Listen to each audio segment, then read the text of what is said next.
Halo semua, sudah 2 minggu ini tidak bercerita, tidak memberikan self reward juga. Oh tapi nggak apa-apa, kan nggak ada waktu. Bukan nggak ada waktu, nggak sempat. Lebih tepatnya tidak menyempatkan. Nggak apa-apa. Begini, aku ingin bercerita tentang kegagalan.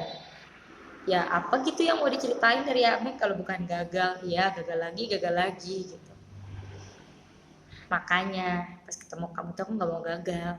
Ya udah persiapin diri yang baik. Apa dah jadi nyeritain ke sana.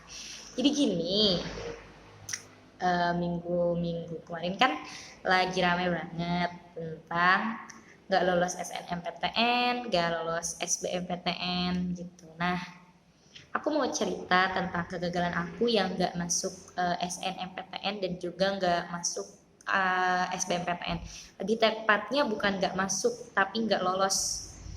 Nah, teman-teman, aku pun sama gitu manusia seperti teman-teman siswa gitu, punya rasa malu, punya rasa kecewa, punya rasa sedih. Begitupun ketika aku mendapatkan kuota SNMPTN, aku sedih gitu karena teman-teman aku yang lain, teman-teman dekat aku, mereka nggak dapet SNMPTN gitu, nggak dapet kuota SNMPTN. Dan aku gagal pada saat itu. Jadi kami berkelompok, itu ada 8 orang. Dan hanya aku yang masuk SNMPTN dan aku tidak lolos. Jadi dari kami yang berdelapan, akhirnya kami tidak lolos semua jalur SNMPTN. Lalu aku dan teman-temanku juga mencoba SBMPTN, tapi sama, belum rezekinya juga. Pada saat itu aku menangis, aku kecewa, aku marah, tapi itu hal yang wajar.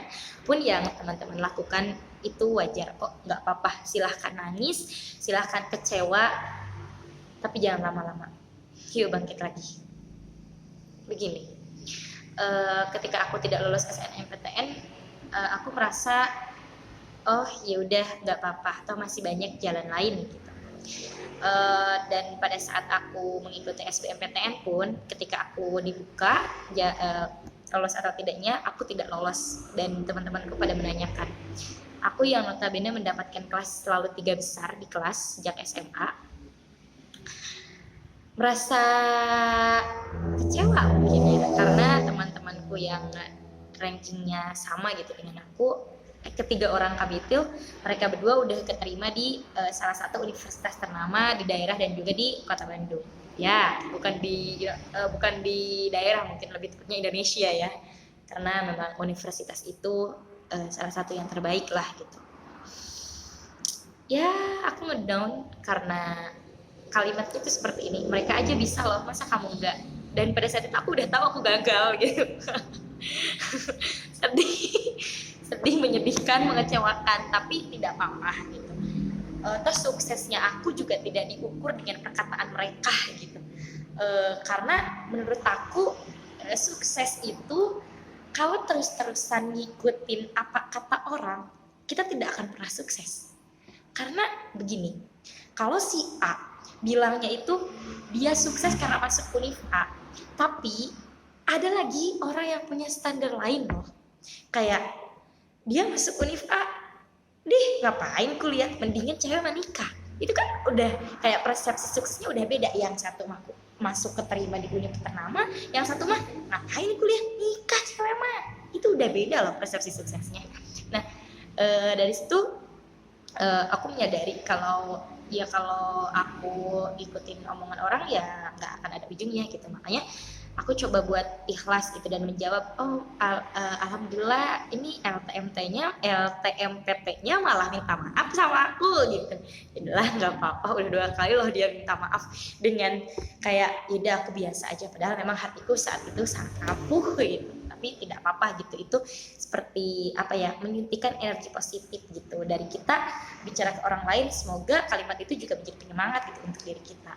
Nah, selanjutnya teman-teman, ketika aku gagal SNMPTN dan juga gagal SBMPTN, aku mencoba mengevaluasi diriku gitu. Apa sebenarnya yang harus aku perbaiki gitu. Dan aku berpikir pada saat itu, program studi yang aku ambil di SNMPTN itu adalah pendidikan dokter. Dan juga di SBMPTN itu pendidikan dokter juga. Dan teman-teman, pendidikan dokter itu tidak hanya 1-2 orang yang mau, tapi beribu-ribu orang yang mau. Sementara kapasitas PTN yang aku masuki juga terbatas, hanya 60 orang kalau tidak salah pada saat itu. Sementara ada ratusan ribu orang yang mendaftar di pendidikan dokter itu sendiri, dan mungkin mereka sudah ada yang dari SD-nya mempersiapkan untuk tes masuk kedokteran, atau mereka yang sudah diarahkan oleh orang tuanya sejak dia masih kecil untuk menjadi dokter, atau banyak kan mungkin yang sudah mereka persiapkan. Sementara aku hanya memiliki mimpi untuk menjadi seorang dokter tanpa pernah benar-benar mempersiapkan diri aku untuk menjadi seorang dokter. Dan pada saat itu aku berpikir, oh mungkin pendidikan dokter ini tidak terukur oleh diriku gitu. Makanya pada saat aku gagal, aku menerima kesalahan aku dalam mengukur diri aku gitu. Sebenarnya aku ini memang tidak layak gitu untuk menjadi dokter. Oke, nggak apa-apa hari ini aku gagal, daripada aku sudah masuk dokter dengan sebuah keberuntungan, tapi aku tidak bisa menggunakan amanah aku itu untuk menjadi seorang dokter, nanti yang lebih celaka lagi orang lain gitu. Aku berpikir seperti demikian.